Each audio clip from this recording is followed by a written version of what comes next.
Welcome back to They Say It Takes a Village. Before we get started on today's episode, I just wanted to take the opportunity and give a massive shout out to the incredible team at Wear That Now, particularly my girl Christelle for dressing me today and for all the episodes that you see. This is all recorded and I've ran out of everything to wear, so they have come to my rescue. And to be honest, I wear them to everything.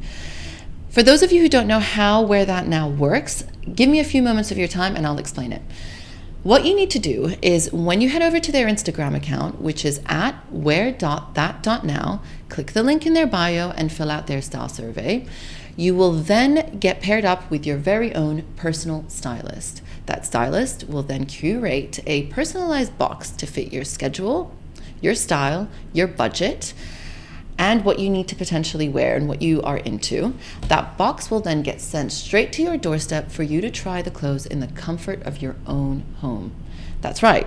So you don't need to get in the car, you don't need to get stuck in traffic or roam around the mall and looking for parking or dragging kids from store to store. You can try the clothes in the comfort of your own home. The outfits that you love, you keep, and the ones that you don't, you simply return. And it's as easy as that. So if you're anything like me and you love online shopping, I particularly do after bedtime, I urge you to head over to at wear.that.now, start shopping, and enjoy. On this podcast, I've been blessed enough to interview some of the most powerful, inspirational women in the country. But today's guest has got to be probably the most ultimate warrior, inspirational human being I've met so far. She wears all the hats. She is the head honcho of the beauty industry. She is Cosmopolitan Middle East beauty editor. She is a journalist. She is an entrepreneur. She's a mom, literally everything. And as of about 2 days ago, she has also been given the all clear and is now a breast cancer survivor. Yes.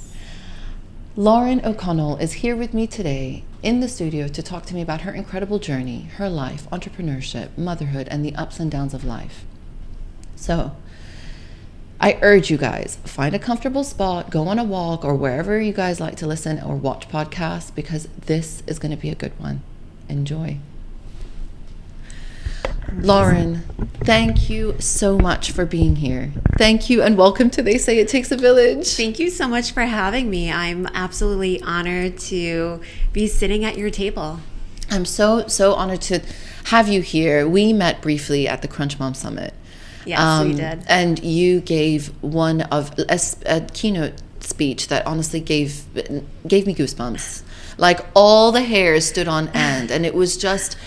It wasn't just the fact that you were telling your story, which is incredible, but you do it with so much authentic vulnerability. Oh, thank you. That I think every single person in that room could relate in every single way. Yeah, I understand what you mean. I feel like in a world with so much fakeness that we see on social media and everything is curated so perfectly, when you hear someone that actually has struggles and is open and honest about them, you just realize the realness of the situation. And truly everyone goes through these situations. I know. But not everyone shares them. It's true. Yeah. And I think that's what it is. They say, obviously with shared experiences, people get stronger. Yeah. And people become a bit more confident. And, it's that type of community. Yeah. And it's only created when people actually talk about what they're going through. Yeah.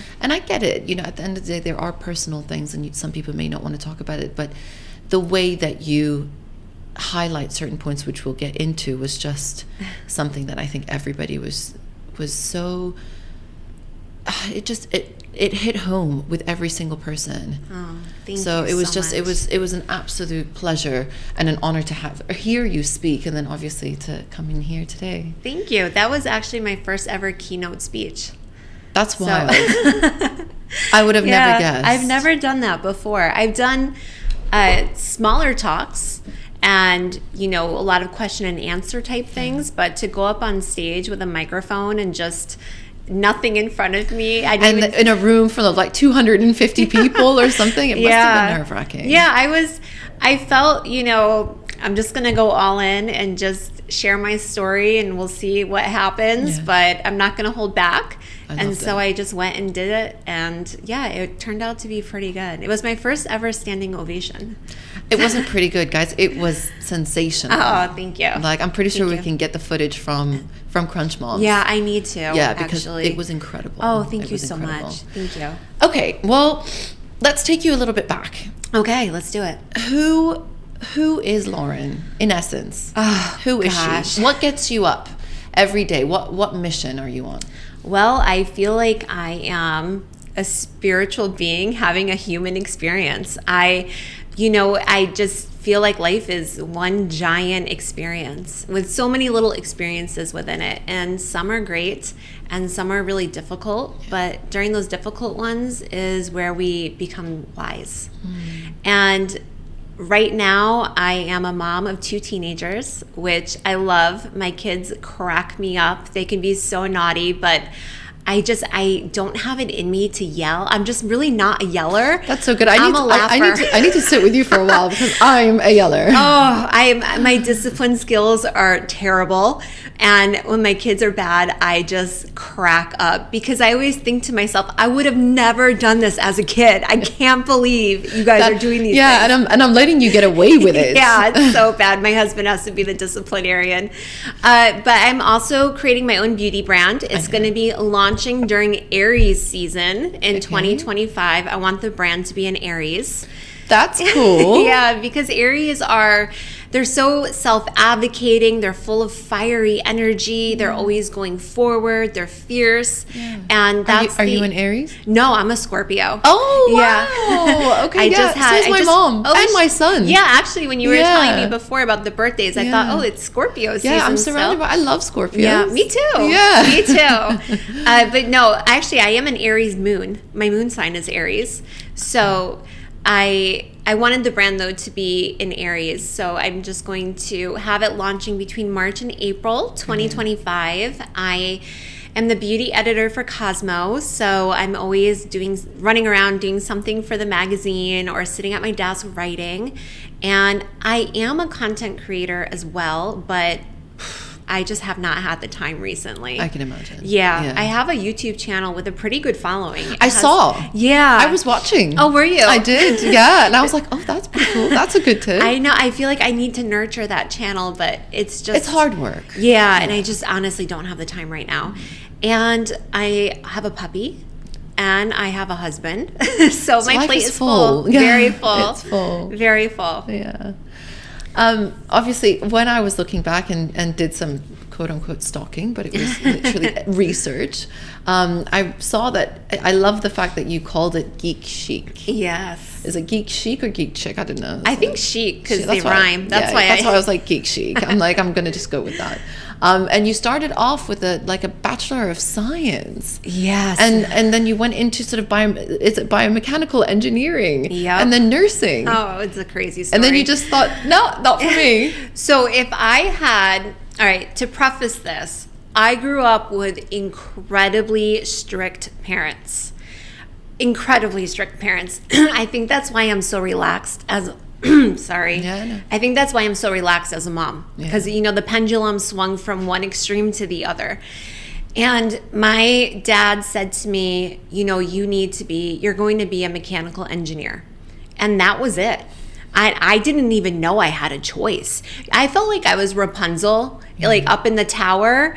And that was just what was decided for you. Yeah. My dad told me once that when I was born, he said that I was going to go to MIT and then become a mechanical engineer.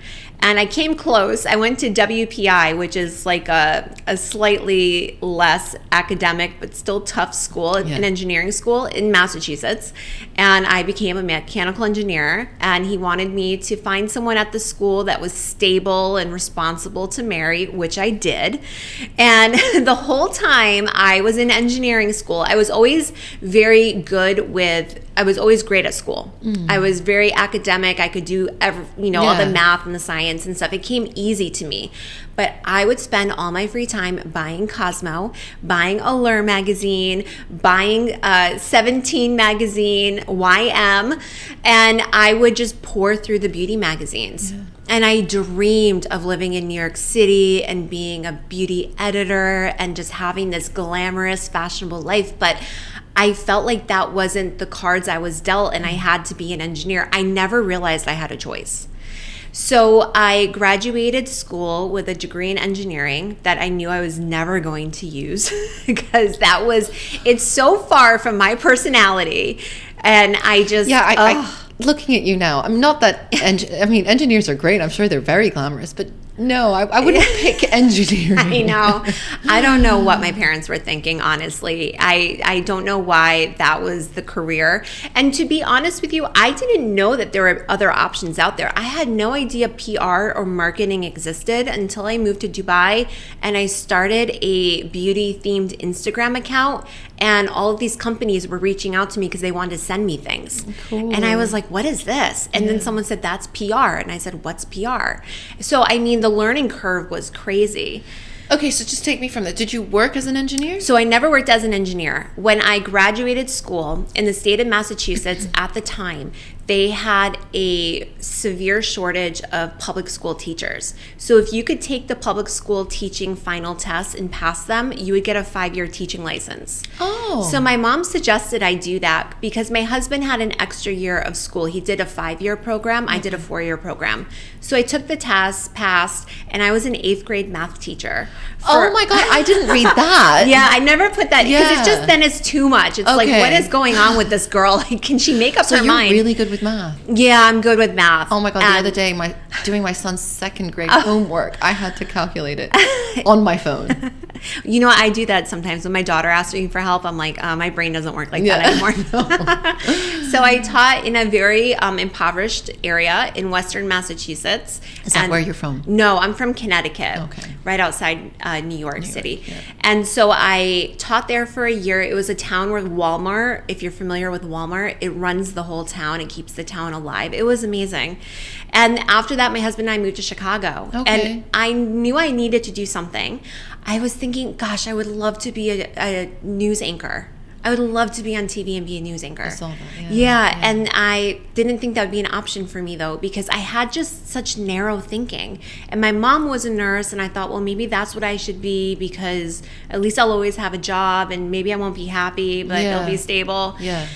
And I think a lot of that actually is when I was a kid, I was always very aware of how unhappy adults around me were. I remember seeing some of my friends' moms and they just had these giant bags under their eyes. They were always disappointed or upset. I just thought that that's what adulting was. Yeah, you just kind of, you're stuck with whatever choices that, there's no reinvention if you're not happy with certain things. Yeah. Honestly, I resonate with that so much. I mean, that's why the podcast, I still work full time. Oh, do you? I do. Oh, check you out. No, but it's the reason being is because, I mean, that offers a level of stability, which I need, but also at the same time, this fulfills my soul. Yes, I understand that 100%. You know, so it's just, there is going to be, hopefully, touch wood, a point where you do this forever. It will keep going. Yeah. It definitely will. But I get that because there is a moment, and I honestly, and I think it is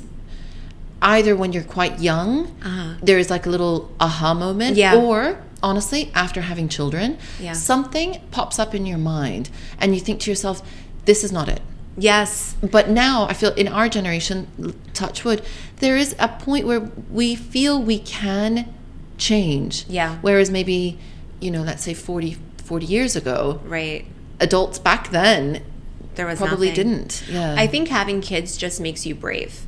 And it makes you become an advocate for your kids. Yeah. And when you start advocating for your kids, you think to yourself, why am I not advocating for me? Absolutely. And so there's like this whole catalyst that kind of happens. And that happened for me. After I had my kids, I thought to myself, I'm going for it. And so when I was in Chicago, though, after teaching for a year and realizing that I am not made to be a teacher, when we moved to Chicago, I went to DePaul University, got a master's of science in nursing. Yeah. And then right after my graduation, we moved to Dubai. And initially I was going to work in Dubai. Harvard was making a hospital out here. Yeah. And I had interviewed with them, and they wanted me to run the nursing department, which would be hilarious because I had no idea what was going on. But it was more of a desk job. And I said, yeah, sure. And then I'll do it. I'll figure it out. I'm a big believer in say yes now, figure it out 100%. later. Yeah, that's what I'm doing. Yeah, exactly. That's what I'm doing too. Yeah, like I'll figure it out. Yeah. So then when we moved out here, I was actually pregnant. And my life completely, once again, just changed. And I decided I wanted to be a stay-at-home mom. I had my kids pretty much back to back within 2 years of each other. And one day I started an Instagram account because I've always loved beauty, even during my full circle. Yeah, I mean, I think life is a GPS, and you can stray off your path as much as you want, but it's always going to reroute you and bring you back to where you're meant to be. I'm going to quote you with that. Yeah, go for it. I love that. Go for it. Yeah. And so my GPS was always saying to me, beauty, beauty, beauty, beauty. But, I just didn't have that self-belief, and I didn't know that I could do it. I never gave myself... I think I was looking for permission from people outside of me to do it, and that was never going to come. And one day I realized I have to give myself permission. And that's what I did. Brilliant. Yes. So then you started the Instagram account and the YouTube channel. So I started the Instagram account, but I'm one of those go big people. So then I was like, well, I need to have a website. I need to have a YouTube channel. I need legitimize it. Yeah. And that's what I started doing. And I took courses about how to speak in front of the camera. And I mean, I was learning how to do all the editing on Adobe programs.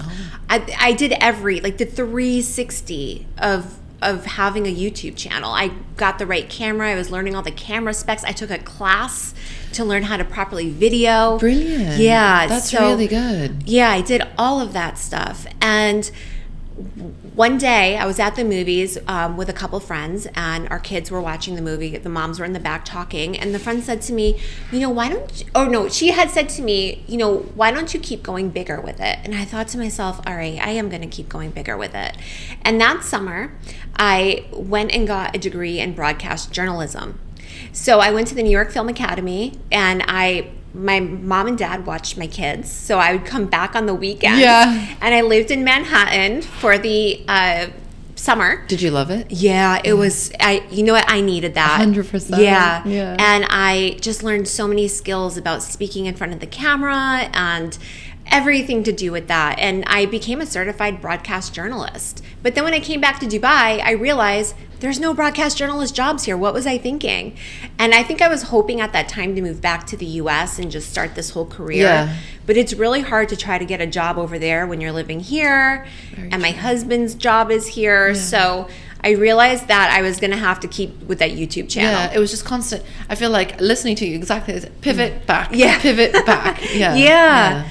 And that summer that I was home, I saw my aunt's psychic, and she said to me, you're going to have a column in Cosmopolitan magazine. And I thought to myself, what? Because I wanted to be in front of the camera, not behind a computer. And I don't want to write about beauty. I want to talk about it. Yeah. And she said to me, it's going to come to you in December of this year. So I thought, okay, we'll see if that happens. And that December, I received an email inviting me to Cosmopolitan's Beauty Awards. I had never gotten an email before from Cosmopolitan, never had been invited to anything. Yeah. So I went to the Beauty Awards knowing that somehow I was going to leave with a column. And when the awards show started, out on stage came Millie Midwood, who was announcing that she had just been hired as a new editor-in-chief of Cosmo. Okay. And I had met Millie about probably 3 or 4 years prior at this random dinner. This is when I was in the beginning of my blogging influencing stage, and I was getting all these invitations, and it was so exciting because I never knew this stuff existed. And so I went to this dinner that was all about figs. And I don't particularly like figs, but I said yes to everything back then. Yeah. And it was like pasta with figs, salad with figs, dessert with figs. And I thought, okay. And I remember getting there. I took a wrong turn. You know how that is in Dubai. You have to go all the way back. Yeah. But I thought to myself, I've already said I'm coming. I'm going to come. My word is good.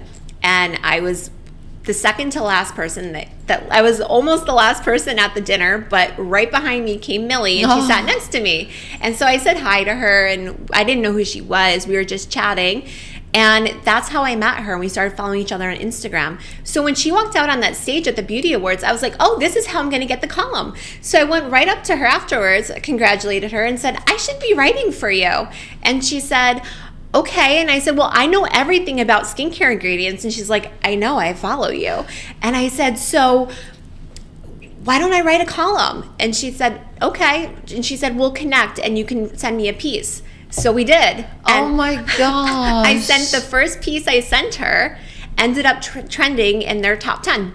That's brilliant. And so she was like, write more. And so I did. And that job as just a contributing beauty writer for Cosmo turned into the full-fledged beauty editor. And that's how it happened.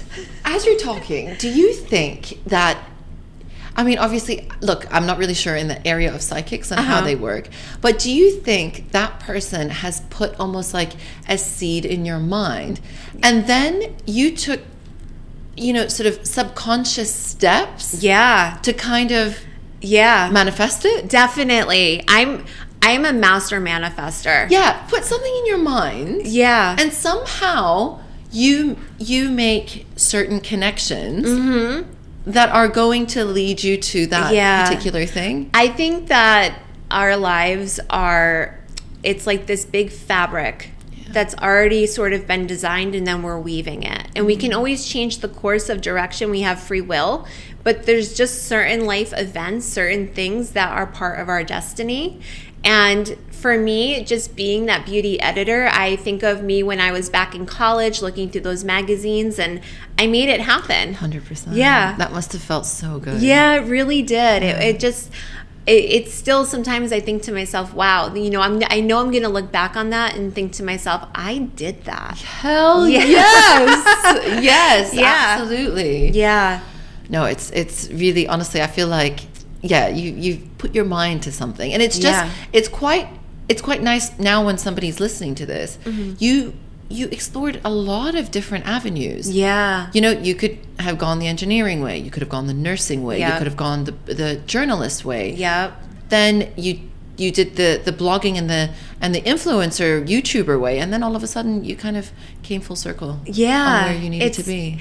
And that goes back to the GPS. Yeah. You know, I think I was always meant to do that, but I was also meant to have a lot of experiences where I found things that didn't really work for me or resonate with me. So there was a lot of figuring out who I wasn't to actually figure out who I was or who I am today. Yeah. No, I totally get that. But now, obviously, within, I mean, you've, like you mentioned, obviously the beauty industry or beauty in general has always been a thing of passion for you. Do you think it can be also intimidating a little bit? Yeah, I mean, if you're, well, for you saying for me, do I get intimidated? Just in general? Yeah, because if you're someone that's not into makeup or beauty, I mean, from the outside, it can seem like this very cold world, this very sort of elitist. And just on the surface, that type of thing. Yeah, and I think a lot of people think that. And I mean, for me, it's artistic, it's self-expression. I feel like when I wear makeup, I just look prettier, and I like that. Me too. And I've just always loved products. I mean, as a kid, I would leave my mom in the grocery store and just wander down the beauty aisle studying every brand, every lipstick, the colors, and it was always within me. You're making me a bit self-conscious. I know, your makeup is beautiful. Are you kidding me? You're stunning. No, but I know what you mean. I've always been like, my earliest memories are watching my mom put on makeup. Yeah. You know, and kind of me taking the makeup and putting them on my little sister. Yeah. You know, that's so nice. And it's just, I know what you mean. There are two camps. The you know, makeup is altering the way you look, and then there's the other one is exactly like you said, artistic and expression. Yeah, it's enhancing. And it makes you feel good. And I think go with what makes you feel good no matter what it is. 100%. And I mean, there's so many things that are intimidating to me. I'm starting my own business.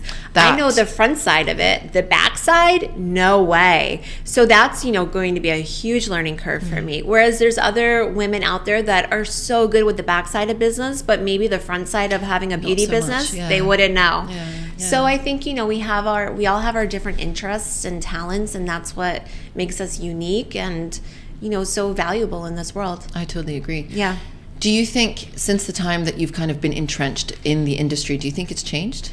Yeah, I definitely 100%. I think during COVID out here, the awareness of skincare became so much more prevalent, and people really thinking about what they're putting on their face. I think before COVID, it was more about masking your skin with heavy makeup. And then when everyone wasn't wearing makeup at home and they started actually looking at their skin. It's like an audit, Definitely. Yeah. And I also think inclusivity has been massive.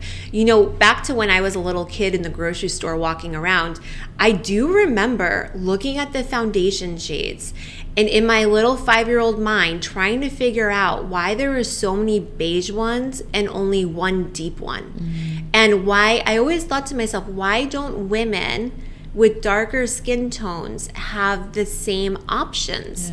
And I just thought it was because they didn't need it, because they looked so good. Their skin is flawless. That's how I tried to work it out in my mind, because I knew that something was off, but I didn't know how to express it. And nowadays, there's so much more awareness about that. There's so much more inclusivity. And I think that that's a beautiful thing. Absolutely. Because makeup's for everyone. Absolutely. Yeah.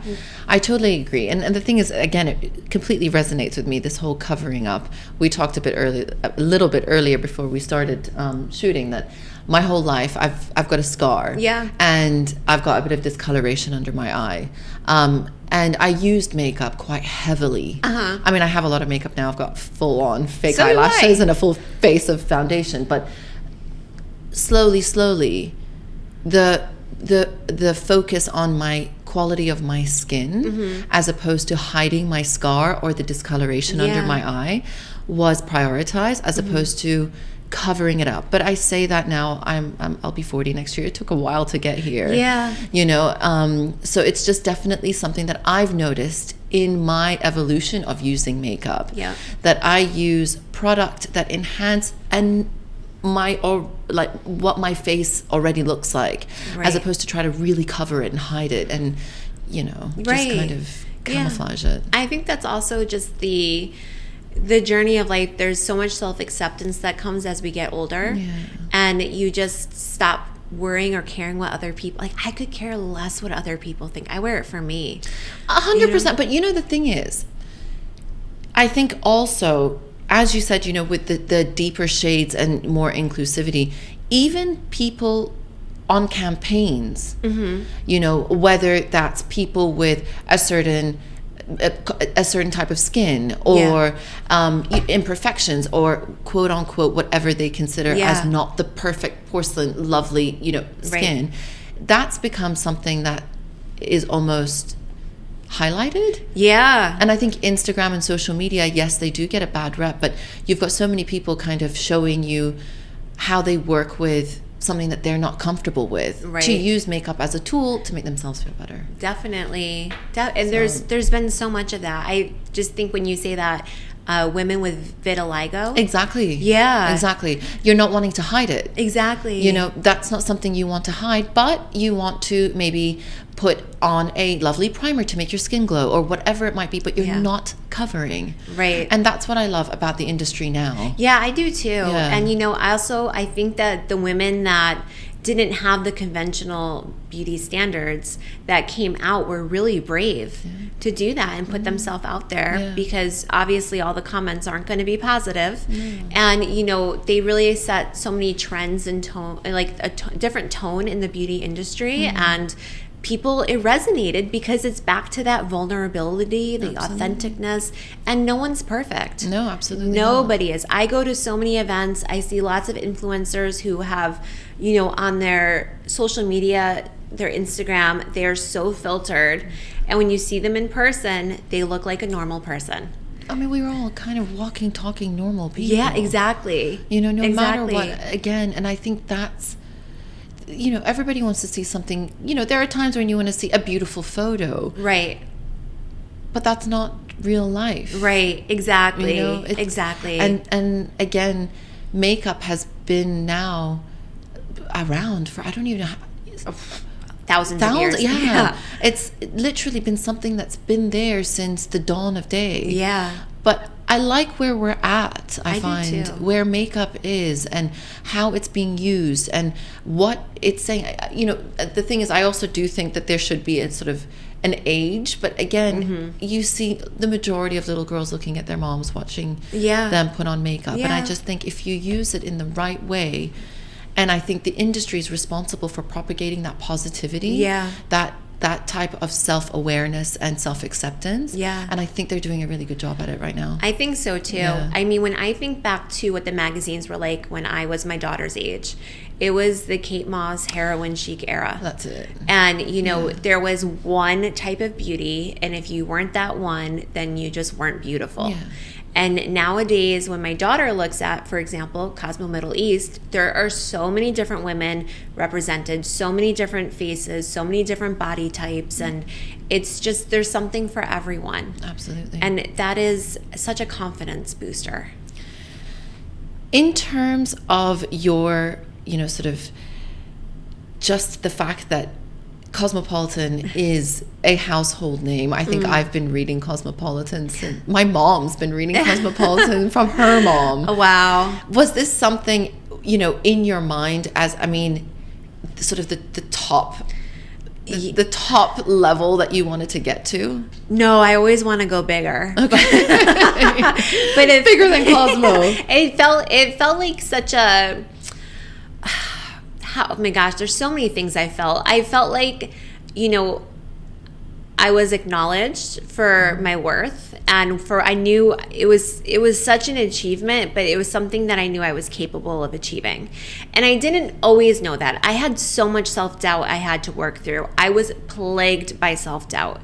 And I mean, when I was in nursing school, I had a prescription for a very strong anti-anxiety drug that I would have to take that would literally turn me into a zombie before I gave a presentation in front of my 20 classmates I was friendly with all of them. I just couldn't, I just had incredible self-doubt. So, you know, when I put myself out there, first and foremost to Millie, and I just kept pushing and pushing when I was doing those courses in front of camera, lots of people watching me. I was just chipping away that whole time at that self-doubt and really working through it. And when I became the beauty editor of Cosmo, I felt like in a sense I'd arrived. Yeah, you were validated. Yeah. And you know, I really did so much inner work. It's so much to just get rid of all these limiting beliefs I had. And I was just the type of kid that where if someone else came up to me and said, you know, you're terrible at this or you're ugly, I believed them. And I didn't have a lot of like reassurance around me. So I didn't know, because I wouldn't have said that, and I was more of I just wasn't that type of person. Yeah. When people said that to me, I took it as truth. A decent human being. Yeah, I took it as truth. So, you know, that really wore on me over the years. And I mean, I had probably a good 30 years of it. And so to really work through that for me was a massive task, but also a great accomplishment. And so when I became the beauty editor of Cosmo, I thought to myself, this is who I've actually always been. And I had to get rid of all of the things that people told me I was that I wasn't, to really step into who I am as a person. It was a mental game. It's a mental game. Yeah. It's a mental game. Yeah. You've been on a huge journey. Yes. I feel like personally, you've been on a massive journey. Yeah. You know, you were diagnosed with, I'm going to say it, I'm going to read it out, invasive ductal carcinoma type 2. Yes. Breast cancer. Yes. And this was about a year ago. Mm-hmm. December 15th. And I'm just so happy that we're sitting here today. Yeah. And you've had the all clear. Me too.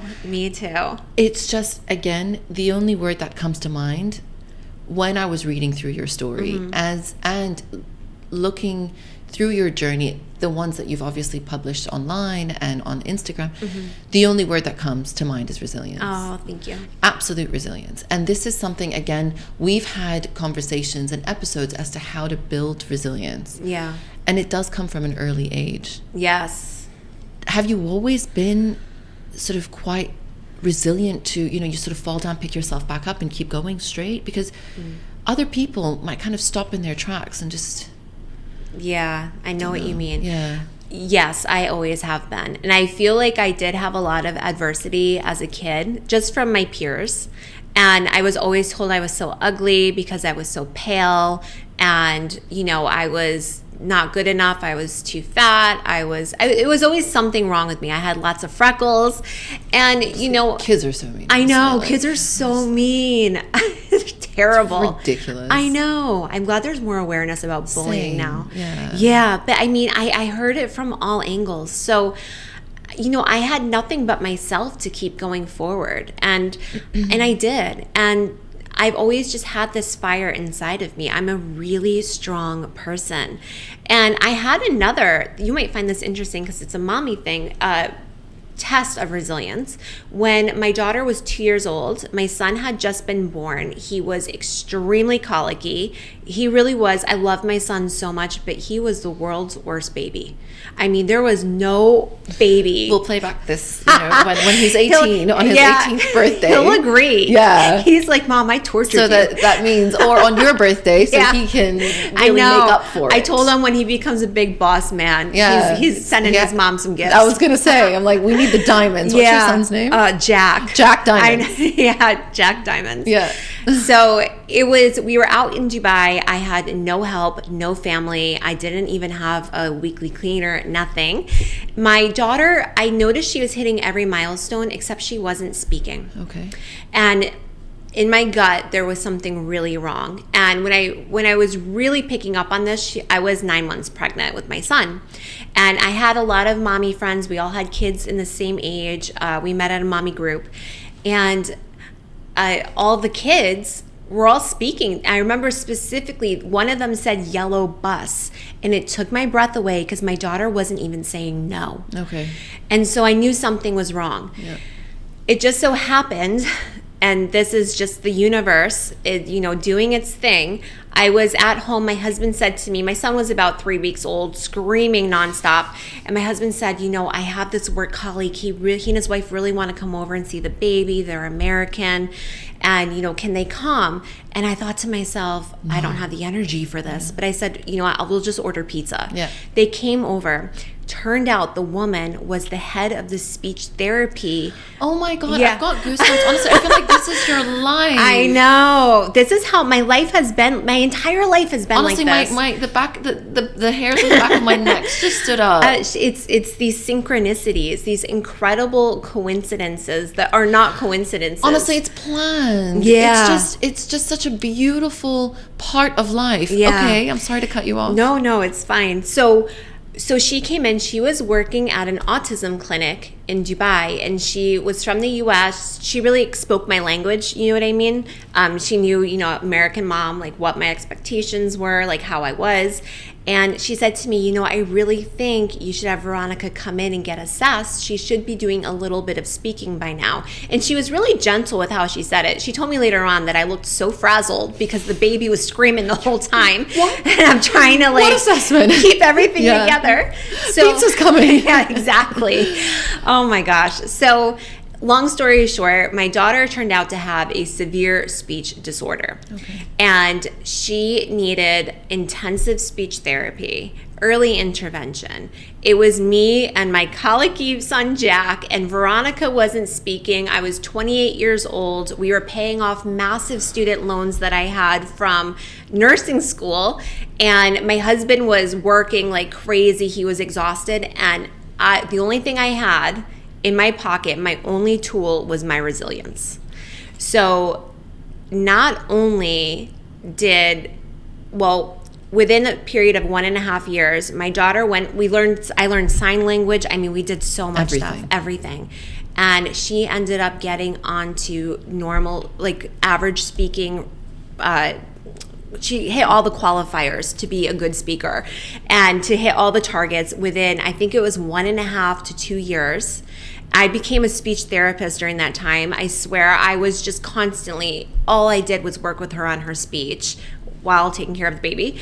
And, you know, I got through it and I got her speaking, and we made it to every single speech therapy appointment. I did everything the speech therapist recommended, and it was really tough. I wasn't sleeping at all during that time, and I had no one to help me. And I still had this whole group of friends that didn't really realize what I was going through, because they, you know, we all still had the kids, and they had, you know, very much easier lives. And I wasn't going to be one to say, like, you know, I'm going through all this stuff, guys, come on. But, you know, I still somehow, I pulled it all together, and I lost the baby weight. So, like, everything just happened. And, you know, it was my resilience that I drew on. It was just this inner strength that I have, and I know I can get through anything. Not necessarily do I want to be tested. I understand. But yeah, I just, you know, I got through it. And when my daughter, a couple years later, I got a letter from her teacher, or a note, that she had been speaking out in class. It was like a little, I don't know what it was, like a discipline note. Oh, and you're like, and yes, yeah, I was, go for it. I know. I was like, I'm so proud of you. And she was like, what? Because she doesn't remember going through all this speech therapy.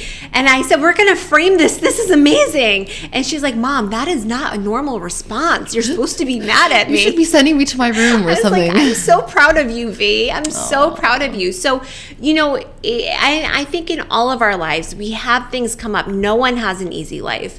And it's during those moments where you feel like everything is on your back. It's so hard getting through just day by day.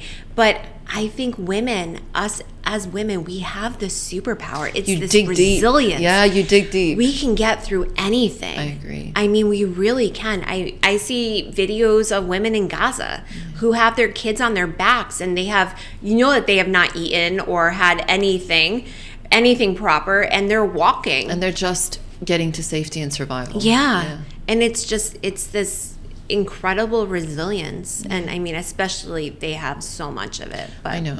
Yeah. So, you know, and when it came to the breast cancer diagnosis, I was devastated. I was so shocked. I remember listening to you, of course, in your speech at Crunch Moms. This was an incidental thing. It was an incidental finding. Yeah. Yeah. I was sitting in my office answering Cosmo emails, and I just had this thought in my mind, this sort of divine intervention that said, do a breast self-exam. So normally I wouldn't have done one in my office. I would do it in the shower. And I just started to palpate my breasts, and right away on my right breast at the 12 o'clock mark, if you think of it as a clock, there was a big hard lump, and it just popped up there. It was not there. I mean, personally, I don't think it was there a few days prior. Like sitting there, like trying to discreetly palpate. Just it was just there. Yeah. And I thought to myself, okay, that's unusual. And I said, well, I'll just wait a half an hour and see if it goes away. Maybe I'm imagining things. Yeah. So I waited. Or maybe it's linked to hormones or your cycle. I mean, it could have been anything. And I've been told in the past that I have dense breasts. And so I have had a couple ultrasounds just to be on the safe side. But it was always just tissue. So I didn't think much of it, but I knew I would see my doctor right away anyways. But it was a bit of a cause of concern for me. It was on my mind a lot because it felt like there was a walnut in the shell underneath my skin. Do you have a family history? So on my dad's side, there is a family history, but I do not have the BRCA gene. Okay. So for me, it was completely random. Okay. Completely random. And I ended up finding out that I had the most common type of breast cancer, invasive ductal carcinoma, and mine's hormone positive, which means that estrogen, which is responsible for keeping us so beautiful looking, was the food for my cancer. So they said, we have to stop the estrogen in your body. And I said, I love my estrogen. Don't take the estrogen away. And they're like, well, so does the breast cancer. So I'm in a forced chemical menopause now, and I will be until I hit actual menopause. So that's just part of it for me. It's part of the journey. Yeah. But I ended up going through 2 surgeries. I had 2 lumpectomies. Did you go in and, sort of just doing a mammogram? So what happened was after I felt the lump, I went and saw my GP. And she said to me, okay, let's have you go to the radiology department. And because it's Dubai, I got to go right away. Immediately? Oh my gosh. Get an ultrasound or a mammogram? Yes. There and then. If I was back home, I feel like they would have said, okay, 4 weeks. Yeah. But, so I went right over, and the radiologist came in, and he took a look at it, and he said, I'd like to do a biopsy. And I thought, okay, sure, no big deal. Yeah. And so he did a biopsy, which I ended up finding out was a huge deal because it was pretty invasive. It was very painful. And then they told me they would have the results within a week. And during that time, I actually went on a press trip, and it was to Azerbaijan. Okay. And it was the inauguration of the winter season, which is not something a beauty editor would normally go on, but they needed someone to fill in at the last minute. So I said I would go because I always like to explore new places. I've never been there. Yeah. And I found out I had breast cancer when I was on a bus after flying over there, which they flew us economy class. And I was like, oh, you've got to be kidding me. Normally it's business. Yeah. And so I was already disappointed. Yeah, I was already like, oh gosh. And then when we got there, they told us it was a 4 or 5 hour bus ride to this mountain. And so I thought, what did I sign myself up for? And I had said to my GP, if you get the results, just text me, because I didn't think I'd be able to have phone service, but I knew that I could at least have the data. So she ended up texting me. It was maybe 4 hours and 45 minutes into this bus ride with all these influencers and Russian journalists. And it was annoying. It was uncomfortable.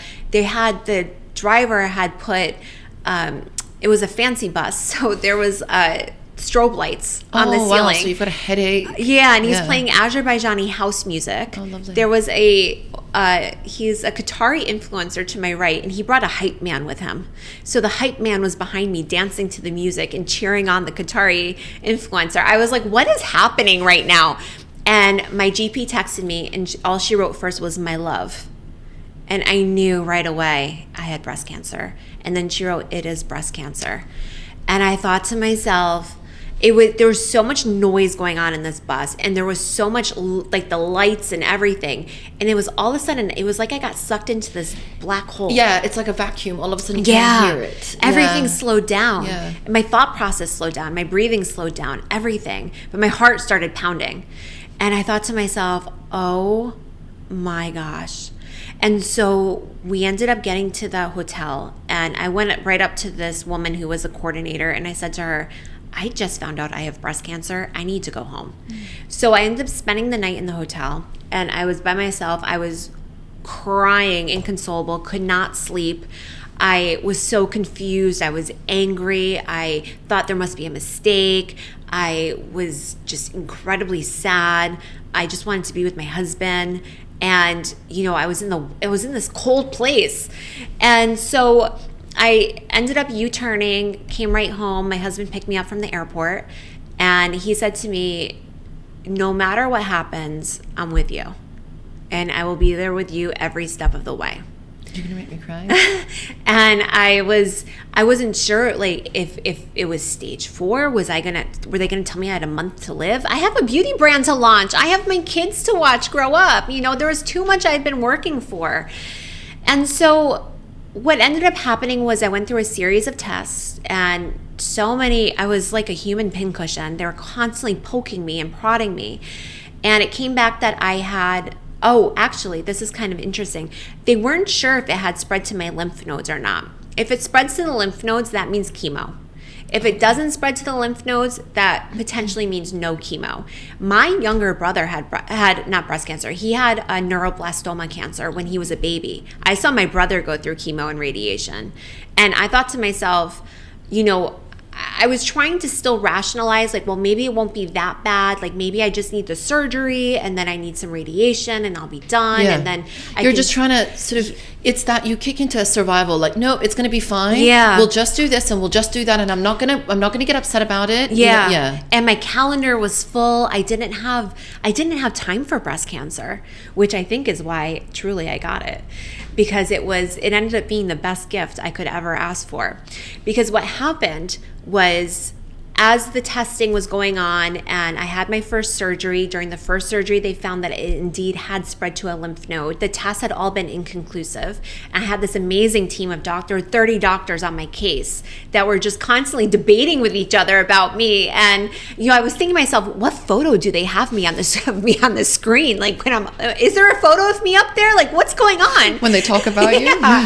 But, and so they ended up finding that it indeed had spread to a lymph node, which I knew meant chemo. And I found that out when I was completely drugged up in the recovery room after that first surgery. I had never had a surgery like this before, and that felt like a big deal on its own. Another interesting little coincidence, though, is I named my daughter Veronica because it was not in the top 200 of names. Okay. Growing up, being named Lauren in Milford, Connecticut, USA, there were a million Laurens. I was always Lauren O. And I wanted my daughter to just have some identity. Just Veronica. Yeah. So I named her Veronica because I've never met a Veronica before.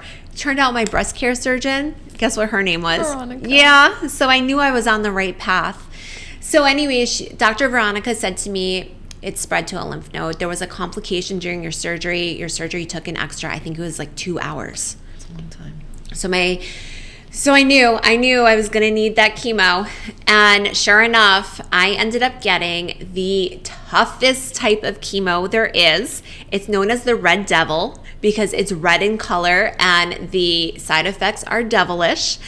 And then I had another type of chemo, which essentially put my body into menopause. So my oncologist had said to me, Lauren, I know you're in the beauty industry. He does not know what that means, but he just knows beauty, fashion. That's it. Yeah, just the overarching theme. And he said to me, there's a way that you can actually maybe save your hair. And I thought to myself, what is it? I will do anything. And he said it's called cold capping. Cold capping is when you put ice that's negative 50 degrees Celsius on your head for 8 hours. You wear it as a hat. It essentially freezes your entire head. And it does that because chemo kills all the fast replicating cells. Yeah. The cancer cells replicate really quickly. That's why it spreads so quickly. And also our hair replicates quickly. So do our nails. Yeah.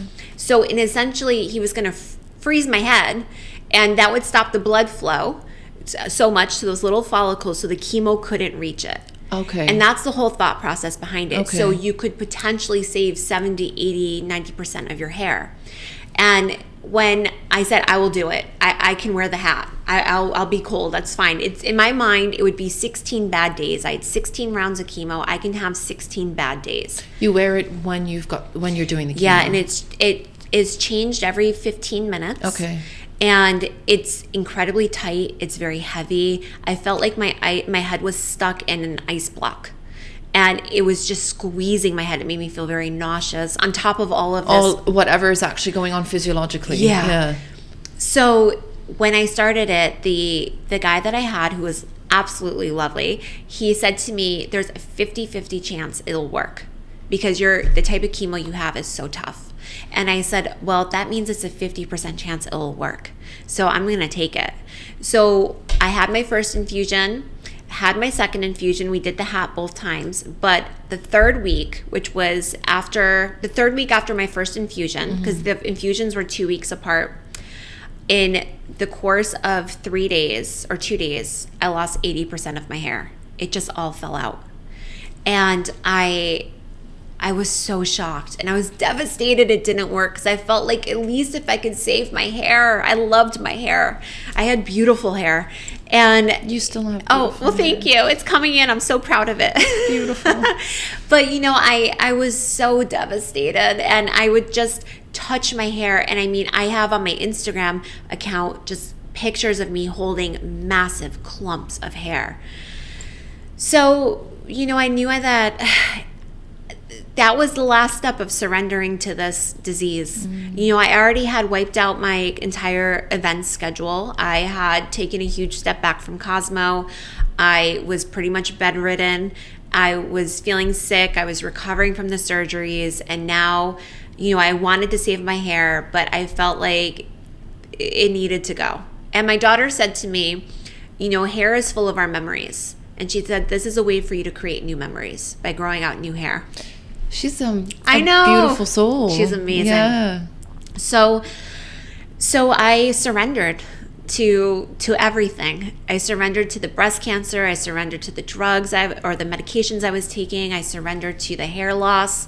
I shaved my head. I again, in your keynote speech, you mentioned that was a huge pivotal moment for you. Yeah, it really was, because it was kind of like, if you're getting into a freezing cold pool and you kind of just like go a toe at a time. Yeah.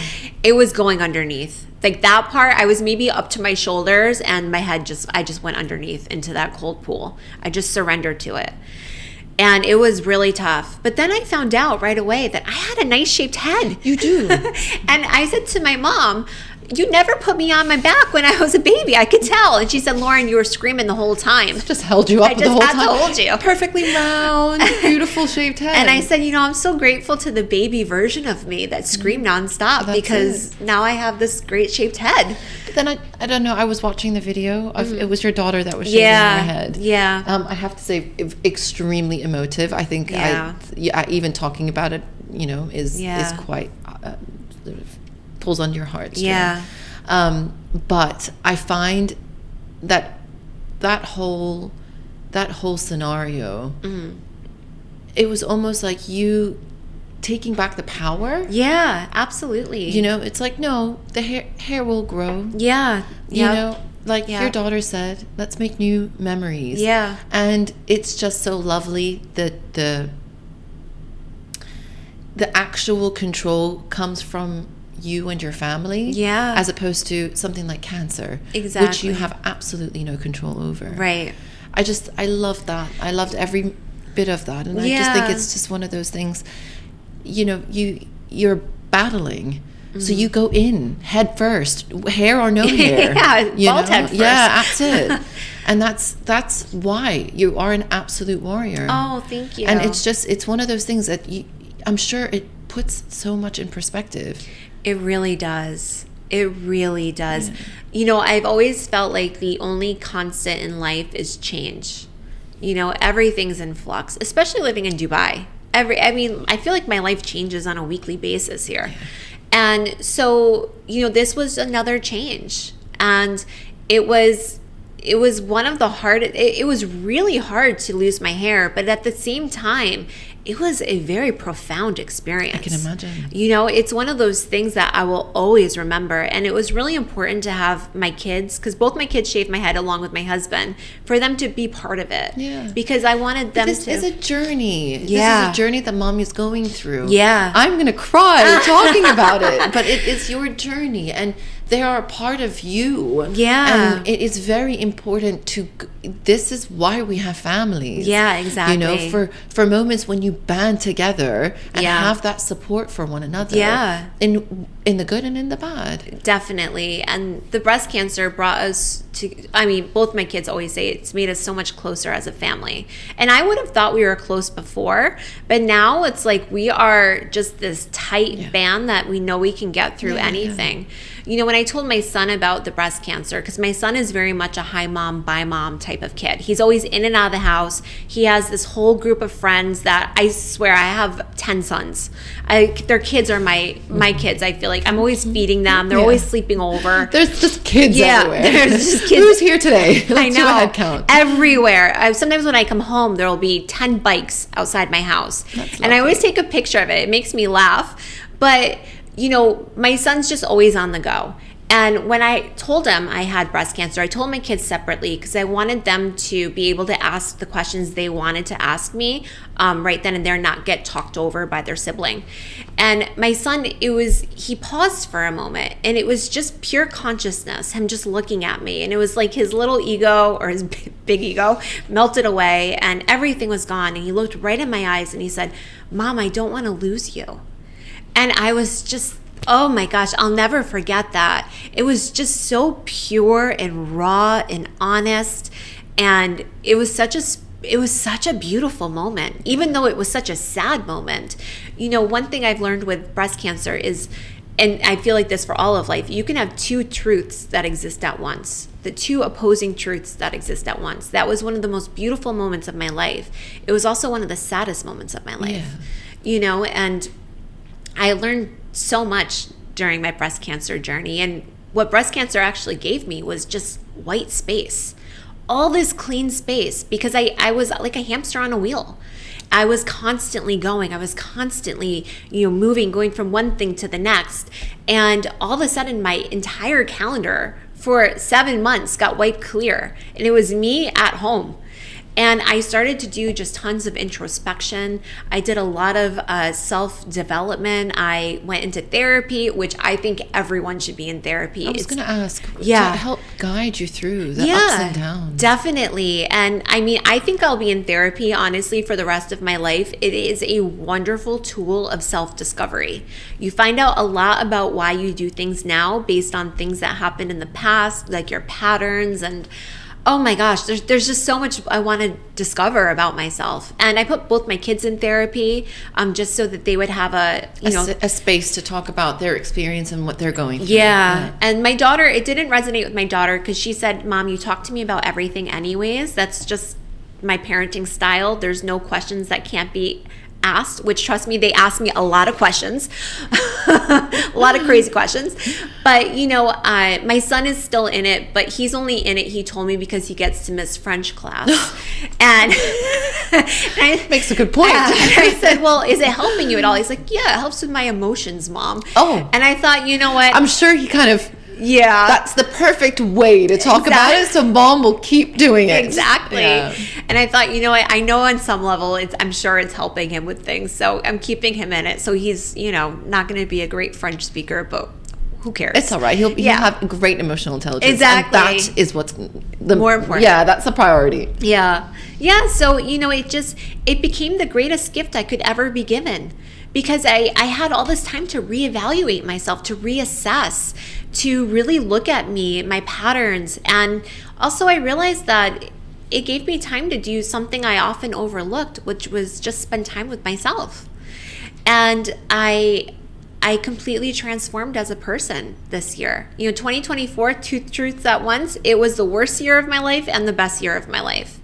And I've come out on the other side just so much more in tune with who I am. You know, I've really reevaluated my boundaries and my purposes in life, because I feel like I have many, my missions, and I feel phenomenal. And now I'm ready to launch my business. And if I had not gone through this, it wouldn't have been, I don't think I would be as strong of a businesswoman. To be honest, yeah. Because now you're fearless. Yeah. You are fearless. Exactly. Nothing is going to shake you. Nothing. Yeah. I am so grounded in me. Absolutely. I can feel it now, here. Yeah. I mean, 2 days ago must have been an incredible day. Oh my gosh. That was actually, it's, you know, these things that happen in life, I feel like sometimes, like, I know everyone has these things, but I almost feel like I'm on an episode of Friends, like, just with how ridiculous sometimes things happen. But I had gotten the scan on, what's today, Friday? So I got the scan on Tuesday, and they said to me, you'll get your results on Friday. And I said, okay, great. On Wednesday, my doctor's nurse called me. I was at an event for Never Fully Dressed. Oh, I love them. Me too. Yeah. And it was nice because we had to pick out an outfit to wear to the event. Oh, wow. Can I come next time? Yes. Okay. I'll get you on. I'll try. Thanks. So, I know the editor. Yeah, exactly.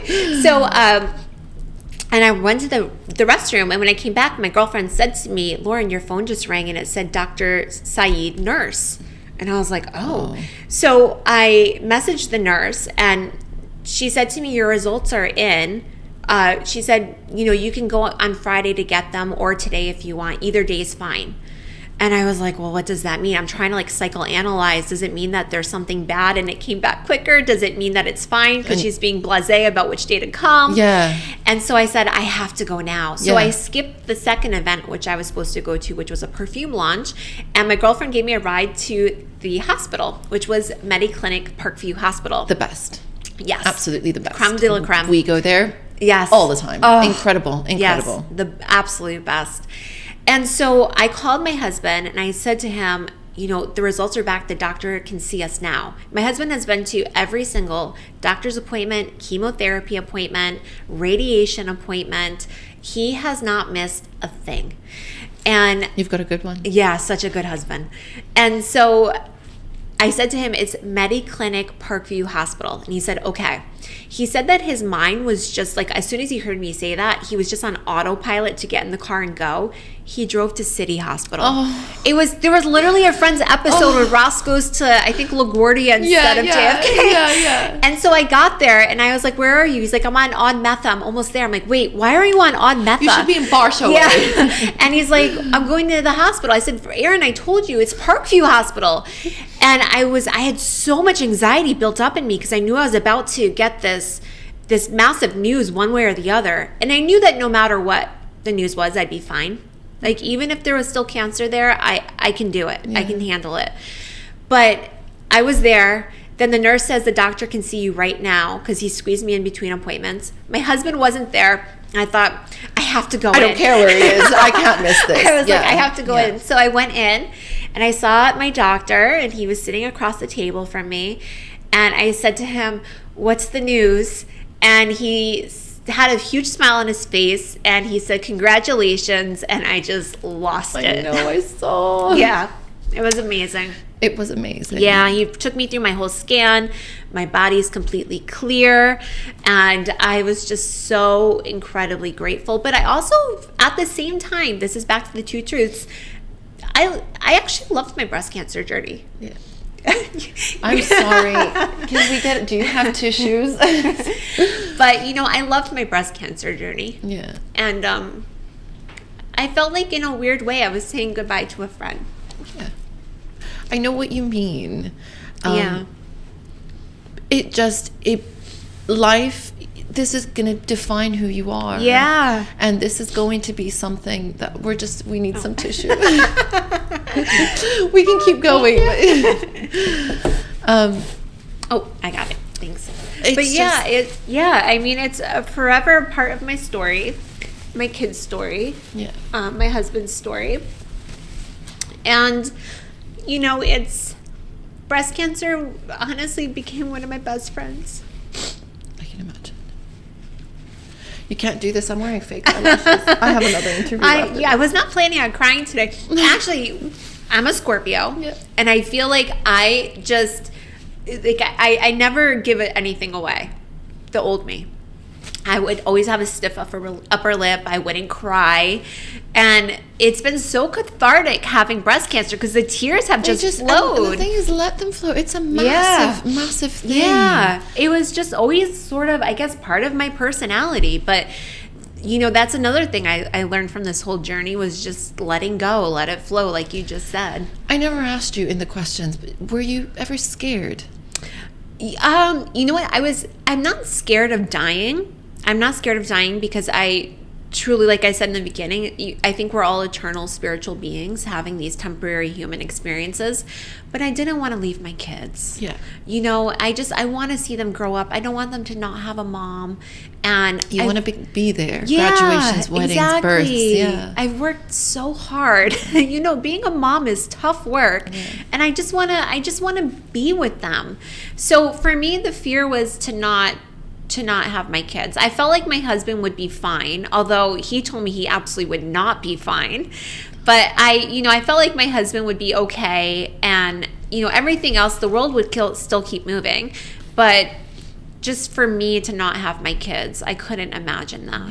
Yeah. If I didn't have kids, I think maybe I would have had potentially I don't know. That would have been a whole different life. Yeah. Yeah. It's just you talked a lot about it, but there was nothing that came from fear. Yeah. I wasn't scared. I did feel the day that I was diagnosed when I was in Azerbaijan and I was having all those emotions and all those feelings running through my mind, I also knew that I had been chosen for this. This was definitely part of my destiny. It was part of my story. It was almost like this little remembrance of maybe signing up for it before I incarnated. And I knew that when I came out on the other side, I would use it into whatever creative endeavors I went into. And so I did keep it off social media. I did not tell anybody but my close circle of friends and my family. I barely posted anything on Instagram between January to when I announced the news through Cosmo I think it was in August. Okay. So nobody knew. And, one of the best compliments I've actually received was last month. I was at this breast cancer brunch, and this lady came up to me, and she's a friend of mine, but she's not a close friend. She's like a acquaintancy friend. And she said to me, "You have such a great circle of friends. They protected you. No one gossiped about you." And, that was something I had been really working on in the past few years, just really whittling out my friends' circles to like who's actually a real authentic friend. Yep. Because I had not a lot, but I had some people that needed to go. And I felt like I did. I felt so proud of me for having such a great circle around me and really like building that, and that was that compliment will always stay with me because it just made me also love my friends that much more. You're supported. Yeah. You can lean back, I always think that you can wobble a little bit, but they've got your back. Exactly. It's really important. Yeah. It's a core group, and usually they're quite small. Yeah. And that's what you need. Yeah. What you need throughout life. Yeah. A core group that will literally, without you having to tell them, will just do things to... Yeah. They just get you. They know. Get you and comfort you in their own ways. And that's massively appreciated. And it's not self-serving. No. I didn't have anyone posting on Instagram, oh, this is what I did for Lauren. And, and I do know that other friends that I had in the past would have absolutely been doing stuff like that, using it for their own ego boost, whatever. And, I used to have, a lot of friends, but more superficial friendships. Yeah. And as I was getting older, I realized I just, started really gravitating towards the real friendships. That's the thing, to be honest, it's also with friendships. Again, I've got a very, very, very tiny group of friends. Mm-hmm. A lot of people. Yeah. But very, very small group. One of them is my sister, and then I've got that's 3 lovely. others. Always wanted a sister. I know you mentioned. I know you mentioned. 2 horrible brothers. No, they're my brothers are great. I'm just kidding. They're all this. Siblings are amazing. But it's those friendships that are, what's the word? They're not high maintenance. No, they're not competitive. They're not competitive, not high maintenance. You truly feel what they're going through. You want the best for them. Yeah. You don't want them to go through anything. I always find it's really easy to buy something for somebody or send something to somebody, but to give somebody your time, that you can't. That time, somebody's time is the most precious thing. If you are giving your friends your time and your effort, that's the testament, like, I find. And it's the best gift. And during my cancer journey, my friends did give me their time. Yeah. And it was... They've done, I'm sure, a lot. Giving you your time, listened to you talk, sent you over some food, whatever it might have been that you needed. And that's, it's these moments in life, whether you're going through a health journey, whether you're going through birth and pregnancy. I remember my friends came and held the baby while I took a shower. Oh, I love that. It's things like that. I don't really care about the presents that they got the babies. It's like you don't even remember that. No, I don't remember. But I remember specifically my friend, I needed to have a coffee, take a shower, wash my hair. She came and held the baby. She's never held a baby in her life. Oh, I love that. It's like that type of thing. Again, your close circle probably didn't know much or had any idea about cancer. And they probably got on with it and supported you the way you wanted to be supported. Exactly. And they did, and it was incredible. And it also made me look to myself and say, what would I have done for my friends? Like how would I have supported them, and how could I have done better? And it was just, there were so many learnings, breast cancer taught me so much. The whole journey really did. And I feel like it's really reset me in a way for the next part of my life. Tell me, I don't know much about breast cancer. Is this now sort of you have to follow up every single year? Yeah. Okay. Oh, yeah. It's not over. Okay. So first of all, there are so many different types of breast cancers. It's not just a tumor in the breast. There are and I'm not the expert to say like what's what, but there's a breast cancer called triple negative breast cancer. Mine was hormone positive, but I was HER negative. So if anyone's listening to this and that was what I was, but there's so many different types of breast cancers out there. And all of the different types of breast cancers get different treatments. There's lots of different chemotherapies out there. So, for me, that was a huge learning curve. And I have a degree in nursing. I don't remember learning this stuff in nursing school, though. I don't know what happened. Was yours caught early? I think so. Okay. Yeah, because I think it was caught early, but mine, I believe, was spreading quickly. Okay. So they said and the sentinel lymph node is the first lymph node it would go to. It's the first lymph node that's in our underarm area connected to the breast. Okay. They said that mine was like there were parts of it where the cells were bursting out of it. Wow. So it was going pretty quickly because when I had the biopsy tested negative for that lymph node. I had it twice. Okay. It came back as being cancer negative both times.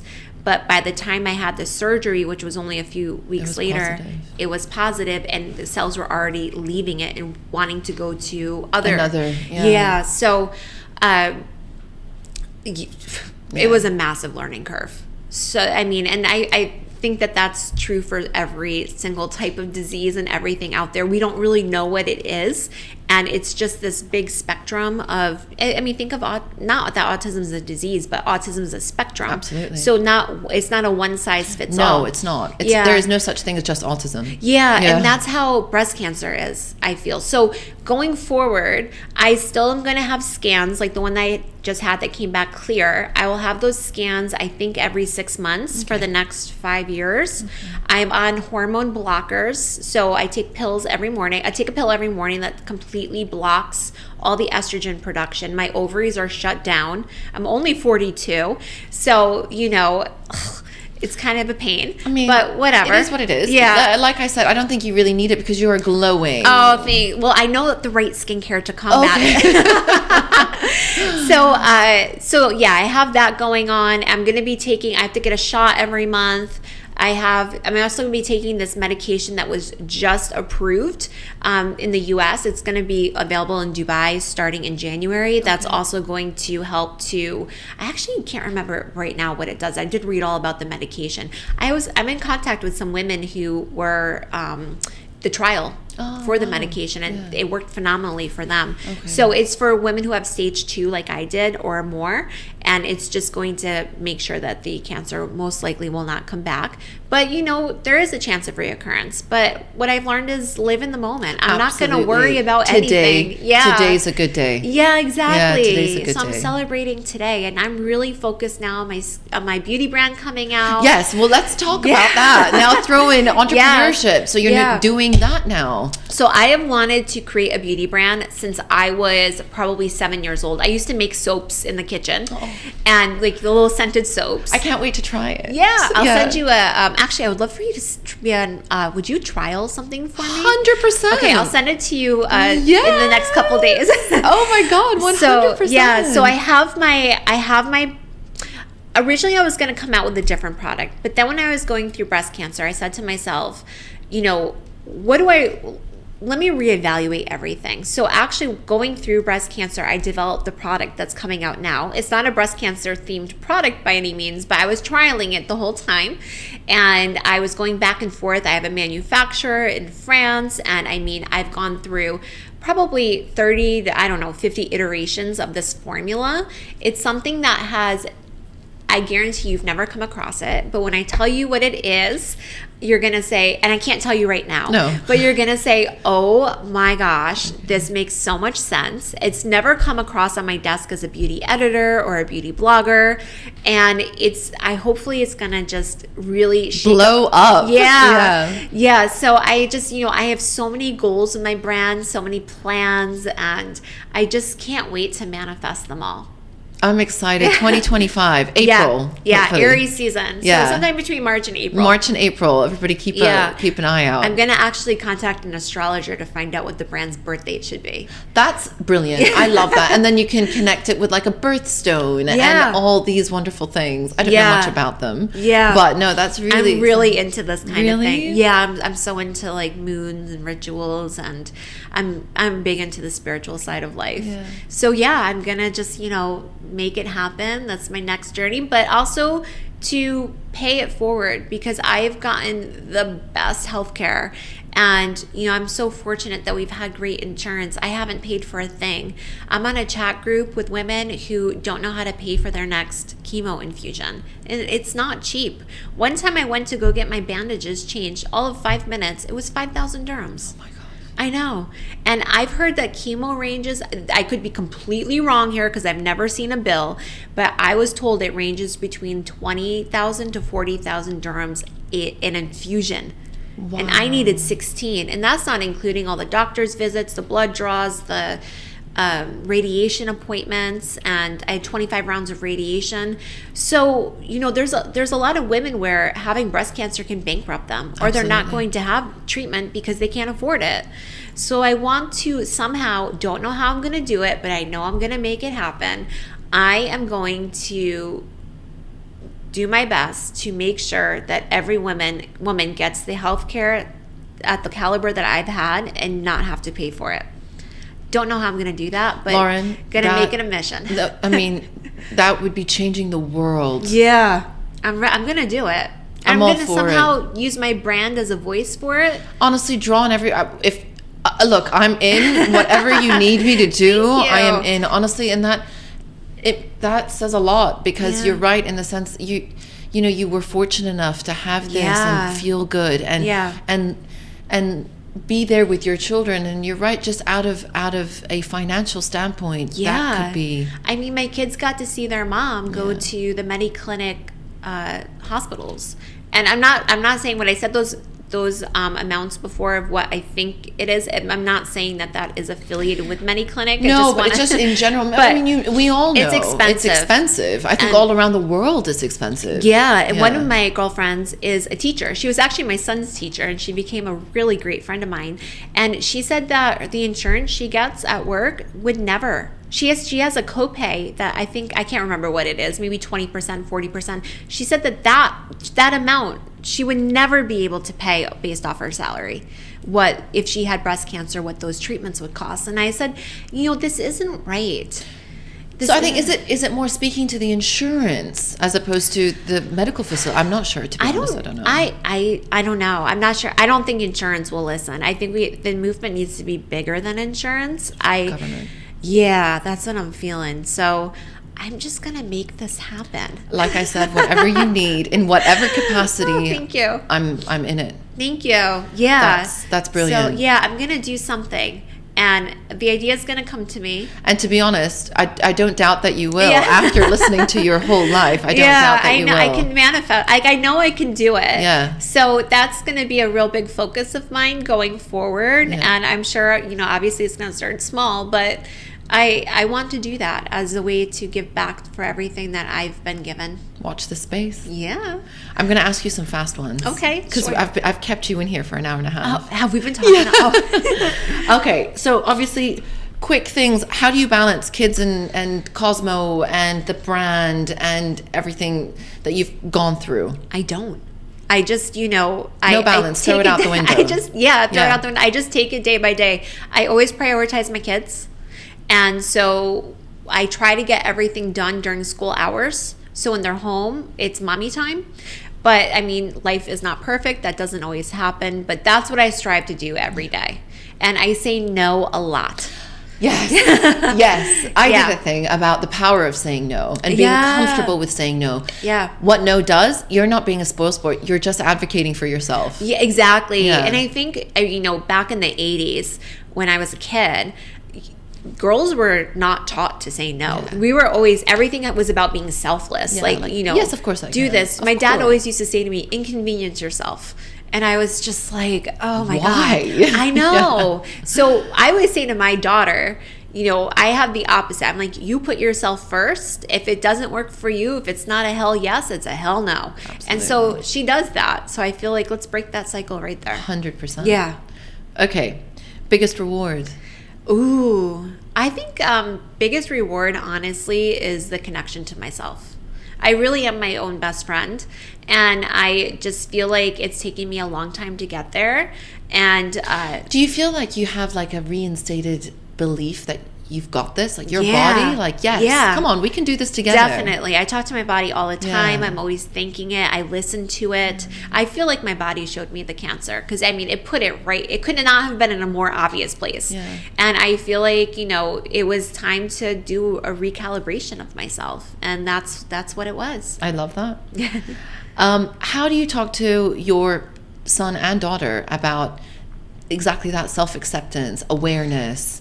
So what I do is we're very open about stuff. So when things go down at school or with friends, whatever, we chat about it, and we always like review what happened and like how can you be more self-advocating.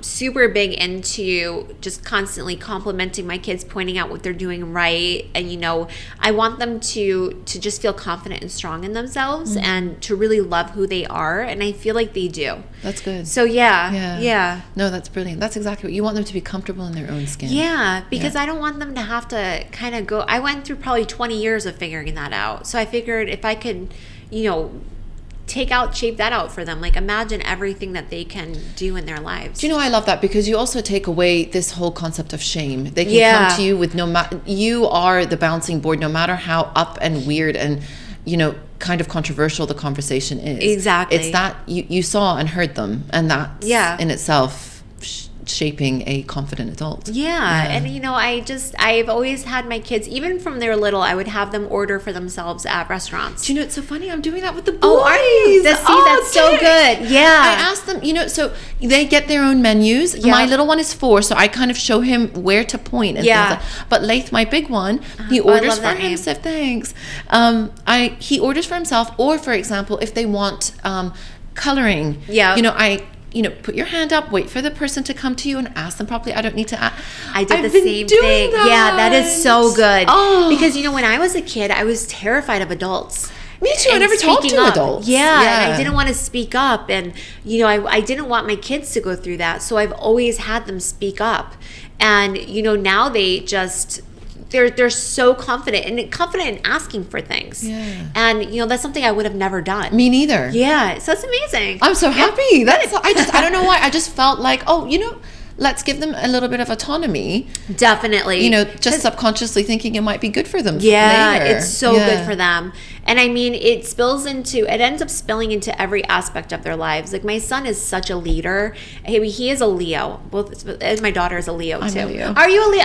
I'm not surprised, because you have beautiful hair. Leos always have the best hair. It's like the lion's mane. Thank you. Needs a haircut, but it's amazing. But I just feel like he's a natural born leader, and just in doing these sort of, I don't know what you call it, like activities with him, or these sort of prompts with him when he was little, just helped him really step into that leadership role. Brilliant. It's doing something right then. On the right track. Definitely. Okay, this is always, I feel like it always gets people like, but I'm going to ask you. Going back to Lauren in Connecticut. You're about 18? Yes. Okay. What would you tell her? Oh my gosh. All your dreams are going to come true. Like, all the things I wanted to do, I have made them happen. And I see it happening. Oh, sorry, I've made you cry twice. No, I'm sorry, it's okay. But it all works out. It's all my dreams are coming true right now, and so many have already come true. So be fearless and bold. Don't hold back. And that's what I would say to her. And you know what? I would still go to engineering school, because that's where I met my husband. Right. So, I wouldn't tell her to go be a news anchor or anything like that, although that would have been fabulous, because it all has worked out. So, all your dreams are going to come true. I love it. I love it. I need to glue my eyelashes on. Advice. Just three overarching pieces of advice that you would give to the person who's listening that's going through a really hard time, whether it's professionally or personally. Well, I always said with my breast cancer, like one of my, I guess my statement, I don't know, maybe I should get it trademarked or whatever it is, but there's so much more life to live after diagnosis. And I think that can be used for anyone going through any struggle. There's so much more life to live on the other side of it. You're resilient. Everyone gets through. You will get through it. The days will go by, and it's those little choices you make. Always just make them in your best benefit, for your best self. And visualize who you want to be and start showing up as that person. It's like a Pinterest quote, but it's so true. Put those thoughts into action, and just little by little, you will start to see miracles unfolding in your life. And that's been a guiding principle for me in my life, and it certainly has worked. So I say pass that on to everyone else. And life is a series of experiences, and trauma breeds wisdom, and no matter what you're going through, you're going to come out with gifts. Absolutely. So just keep going. Yes. Don't stop Ever, and don't ever give up on yourself. Lauren, I don't know what to say. Thank you so much. Oh, my pleasure. Thank you for having me. Thank you so much for being here. Thank you for being honest and open, and you've inspired, and you've just come through in the most beautiful, positive, thank you, inspirational way. Thank you. And it's you hear somebody's journey, but you're also full of positivity. Yeah. But also at the same time, you're so realistic about the struggle. Yeah. But also at the same time, you're so headstrong about your decision. It is an absolute pleasure to sit and talk to you. I could do this all day. Yeah, I could talk to you all day too. Thank you from the bottom of my heart for giving me your time. It's my absolute pleasure. Thank you so much for having me. I can't wait. Aries season. Yes, I'm sending you that sample. I'm excited. Thank you again. All right. Thank you. Thank you for listening to They Say It Takes a Village. I hope you enjoyed today's episode. I look forward to bringing you another one next week. Don't forget, please subscribe, rate, and review so I can reach and help even more parents.